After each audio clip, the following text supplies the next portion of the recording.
We are a few weeks away from hitting October 1st, 2022. And what does that mean? It means that I've been at the Real Brokerage for officially 2 full years. What's up guys, it's McKeown back again with another video this week, and today I'm going to discuss and break down the true numbers of year 1 and 2 full years being at the Real Brokerage. Now, quick disclaimer here, I'm going to show you guys a quick screenshot of what the first 12 months at Real Brokerage meant to me and explain exactly what I'm talking about, but I'm also going to be breaking down the second year. We're talking month 13 all the way to the end of this month in September, and give you guys a breakdown of what has truly happened in the last 2 years for me. All right guys, so this first screenshot that you see here, I took a screenshot from the app that my brokerage actually owns. And this breaks down the total commission. Total commission is prior to any splits, any fees and whatnot that I paid the brokerage. And the total net commission is actually what I earned and what was deposited into my account. Now, disclaimer here guys, this is prior to any and all expenses. As you can see below that is revenue share. Now, this is a new model that has come out probably in the last 5 to 6 years in real estate. Now, I have an entire video breaking down everything and all the aspects of Real Brokerage. I'll go ahead and link that in the description below. Not gonna go into too much detail about that, but what I will tell you is in the first year, I was able to attract personally 24 agents to my downline. And because of those 24 people, they went off and attracted agents as well to grow my organization to a total of 183 agents. Now, the last number on this screenshot here, guys, is unlocked tier. Now, to break this down real quick for you guys, what unlocked tier means is based on the people that you personally bring in, or essentially your tier 1 agents. The more tier 1 agents that you bring on, the more tiers that you unlock. And the revenue share opportunity at Real Brokerage has 5 tiers to unlock. So at the end of year 1, I had technically only unlocked 4 tiers, but I was 1 agent away from unlocking all 5 tiers and collecting on essentially all the agents underneath me. Also, before we move on to year 2 at Real Brokerage, that 61 transactions that you see, guys, was all that I did personally. When I moved into year 2 is actually when I started to build a team. And again, if you've followed my journey and watched a lot of my recent videos, I've decided to build a team between the years 1 and 2 at Real Brokerage, and then I'm kind of on the tail end now where I've decided to go against building a team. And rather than building a team, I'm gonna focus solely on growing at Real Brokerage across the country. So that's year 1, guys. Let's take a quick glance at year 2. And before we do that, just a heads up, essentially what happens after 1 full year, Real Brokerage does own a tech team. That tech team basically resets everything on the app and starts you completely clean for year 2. So first things first, if you look at my year 2 numbers, you are seeing a substantial growth in total gross commission income. Now, what I can tell you is that second year at Real Brokerage is when my team started to produce. I had agents on my team. At one point, I actually had close to 8 different agents on my team. And I can tell you, September now of 2022, I officially have no agents on my team. If you don't know why, or if you didn't see the videos previously, there's just far too much headache and too much work involved with growing a team. And I'd rather just grow the organization, my organization, to help grow Real.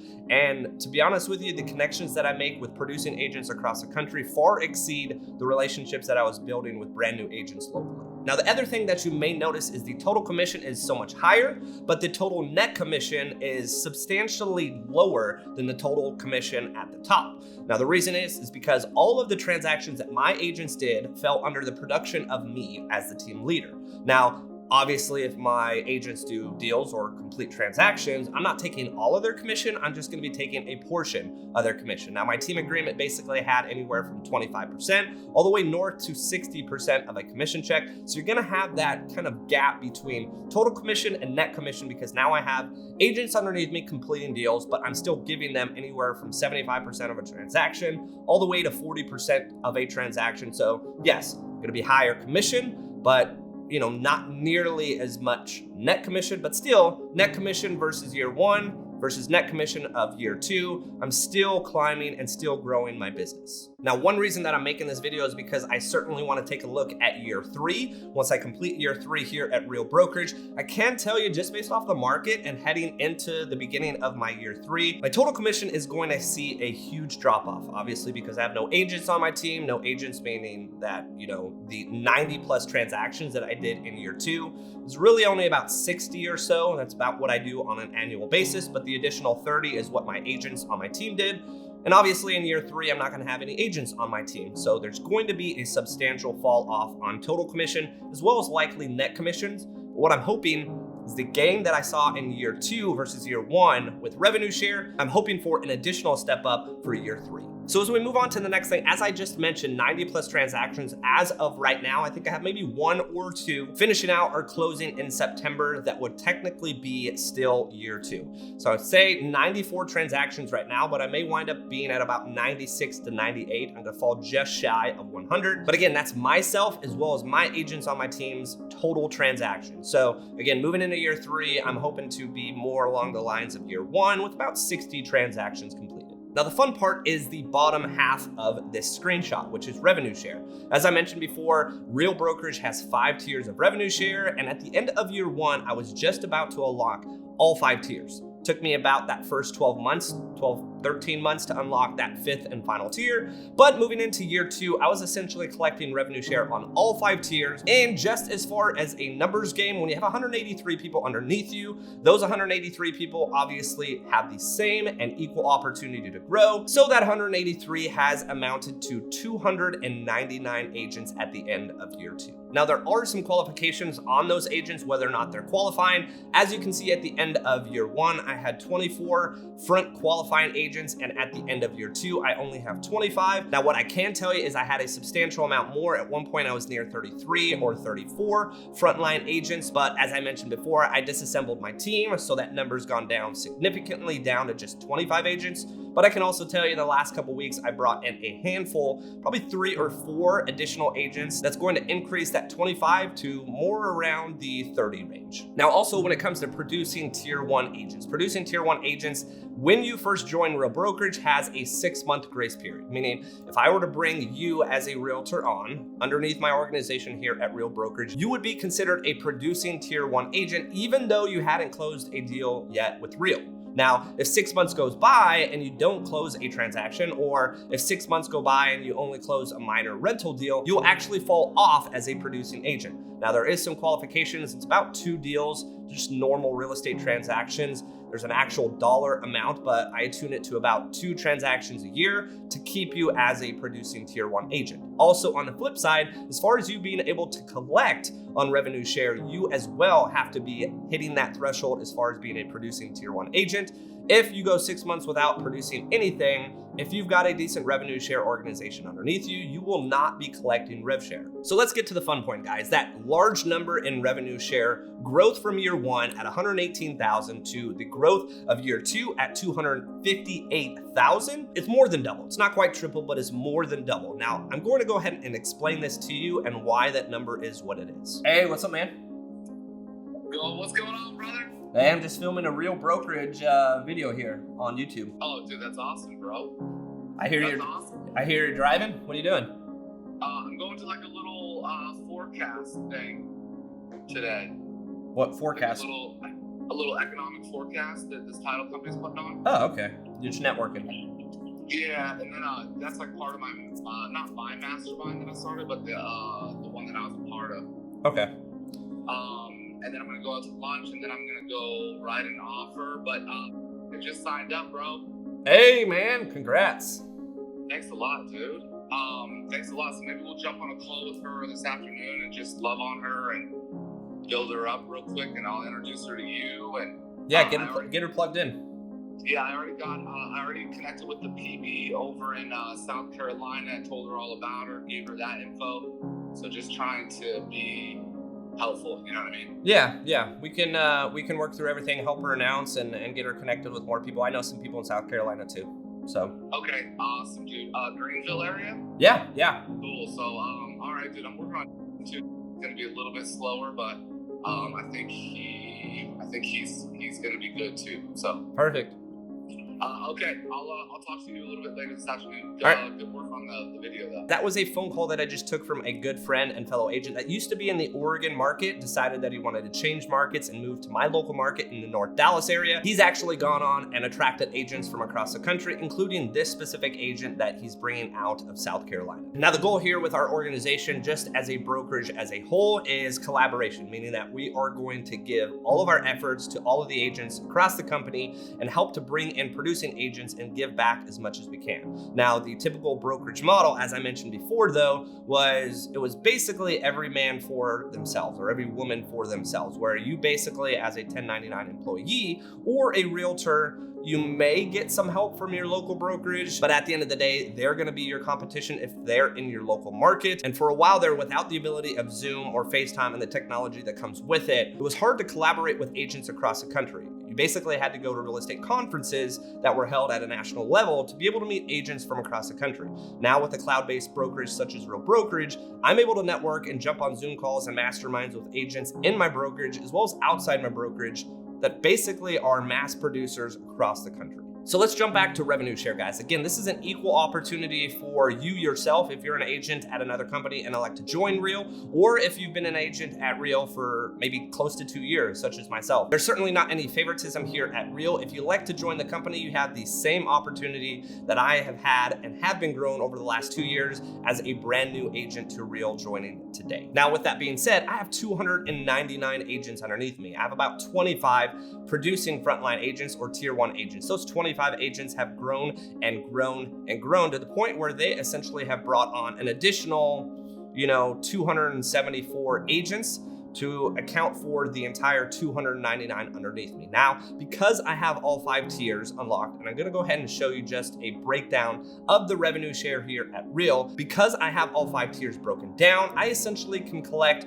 off of all 299 agents underneath me. Now, to give you a monetary value for that, let me break it down for you. Now, the way the revenue share structure is done at Real is it's top heavy, meaning the agents that I directly have a relationship with or that I directly impacted to join the company, I'm gonna collect the most out of. Now, our split at Real Brokerage is a 15% split. You're gonna be paying the brokerage $12,000. With that $12,000 cap, that $12,000 technically could be all paid to Real Brokerage, and Real Brokerage could then turn back around and pay that $12,000 back to its agents. Now, again, as I mentioned earlier, there's tiers and the tiers have to be unlocked. And you guys can see that with the screenshot here, but anyone you directly bring into the company, you can collect, assuming that they cap, which is about a $2.7 million total sales volume in that 12-month period, you can collect up to $4,000 on every single agent you bring in. So to give you a monetary value, if I've got 25 frontline agents, and I'm collecting the maximum amount, which is $4,000 on every single producing tier 1 agent. You can do the math real quick. That's $100,000 a year that I'm collecting off of my tier 1 agents. And I should say I have the potential to collect off of my tier 1 agents because a lot of them obviously don't produce, or I should say some of them don't produce. Some of them wind up leaving. Some of them don't quite produce 2.7 million a year, but I would say a majority of my tier 1 agents, I'm collecting most of that $4,000 that they pay of their $12,000 to Real. Now, a lot of people also say, why am I paying Casey? Or why am I paying the guy that brought me into the company? You're not paying me. How it works is any brokerage you join, you're either gonna be paying a transaction fee, you're gonna be paying a brokerage fee, or you're gonna be paying a split. And a lot of the times it may be all 3. Now, the $12,000 cap is a standard and, as I mentioned before, a very affordable cap that you're gonna be paying Real Brokerage. Real Brokerage turns back around, and because I have helped grow the company, they will pay me back a portion of it. Now, let me give you guys an example here. Let's say I bring in John. John is now a tier 1 agent. He is out of Florida. I'm out of Texas. Yes, you can grow this nationally and you can grow this in any market. So I bring him on and he's easily going to do at least 2.7 million in sales. Now that 2.7 million in sales, let's say he gets that in one transaction because he does a luxury deal. Now I'm gonna get a credit or basically a pending payment for that $4,000 because again, he's gonna pay his $12,000 cap in that one large deal that he did. Of that $12,000, $4,000 is gonna be directly deposited into my account as a revenue share payment for $4,000. Now, when this gets even more fun, as you could kind of see from the call that I took just a second ago, I can bring in a tier 1 agent and they can then bring in a tier 1 agent and I collect on that tier 2 agent. Now that tier 2 agent is less impacted from me and I don't have a necessarily direct relationship with that person, so it tiers down in terms of possible revenue share that I can get. Let's say that individual tier 1 agent brought in an agent that is going to cap as well, going to pay Real Brokerage that $12,000. I collect $3,200 now off of that agent, and it continues to tier down all the way to tier 5. The numbers are basically $4,000, $3,200, $2,400, $1,600, and at tier 5, I collect $800 off of those agents. Now the perk here, guys, is the majority of this is expense free. And now this is the reason why I've kind of gone away from building a team where I'm spending $10,000 a month on Zillow leads. I'm spending a ton on staff. I'm spending a ton on just giving agents locally an opportunity to grow. And instead, I'm growing nationally where I'm not having to pay leads for them. I'm not going to have to give them an office space. But what I am going to give them is a ton of collaboration, opportunity at the brokerage. Also, opportunity at the brokerage means collaboration across the country. And I can tell you one of the biggest assets and one of the biggest reasons my business has blown up to what it has been is because I have networked with agents across the country. I've been their DFW guy, their realtor in the Dallas-Fort Worth area. That, as I'm sure you all are aware, the Dallas-Fort Worth area is a very heavily populated area. Also on top of that, during COVID, our area, and I would say still is today, a very interested area that people are moving to. So this is just a quick tip for other agents out there. If you aren't networking across the country with other agents to potentially get referrals, I would say a quarter of my business, and that's going back to the first and second screenshot that I showed you guys, a quarter of that business is from agent to agent referrals, meaning the total net commission that I'm pulling in, or a quarter of the income that I'm actually making off of the commissions that I close, are from the relationships of agents that I've made across the country. So again, going back to revenue share, I expect in year 3 for that to climb even closer, maybe even potentially surpass the total commission or total net commission. Again, that's the main reason why I'm making this video, obviously to educate agents out there as far as the impact and huge asset that Real Brokerage is in my life and my business, but also to be able to compare the numbers from year 1, year 2 now, and to the future and upcoming year 3. Now, I have an entire video about how Real Brokerage has changed my life. As I mentioned earlier in the video, I'm gonna go ahead and link that down in the description below. It's gonna give you a little bit more breakdown as far as what Real Brokerage actually is as far as a company. This video is more or less just to compare years 1 versus year 2, and also to give you guys an idea of the opportunity truly in real estate. Now, when it comes to revenue share, I would say the biggest perk of that is it's passive. As a lot of you that may be watching this channel, you're interested in investing in real estate. I could say investing in real estate for the most part costs some money. BSing with people at 4:30 a.m. telling them that they need to go to the gym, so on and so forth, that I do oftentimes on Instagram. But at the end of the day, there's no monetary dollar amount that I can really put towards the revenue share as far as a cost. Now, when I was growing my team, I was constantly seeing a negative profit when it came to building my team. So that's the reason and the big reason why I'm shifting my focus to solo production and growing at Real Brokerage. Now, because this is a full video in itself, I'm gonna actually make a follow-up video for this video. Now, the reason for that is I want to show you, yes, my income has grown substantially, but I can also tell you my expenses have grown substantially. So a lot of the folks that you're gonna see on TikTok, a lot of the folks that you just see as social statuses or content creators are oftentimes bloating numbers, meaning, hey, I made $1 million this year. At the end of the day, they made $1 million, but they spent 950 of it. So they made as much as I made as a high school teacher. That's not what my business model and what I'm after. Obviously, I have an exorbitant amount of expenses, but I'm moving towards, again, as I mentioned before, growing revenue share, growing Real, growing my organization, and continuing to close deals as I would do otherwise, and getting rid of the team model so I can be far more profitable in the future. Because right now, if you aren't aware, we are kind of in a recession. So at the end of the day, I'd rather be safe than sorry and be a much more profitable business moving forward. Thanks again for watching, guys. Make sure to like and subscribe. It really does help, and stay tuned for the next video.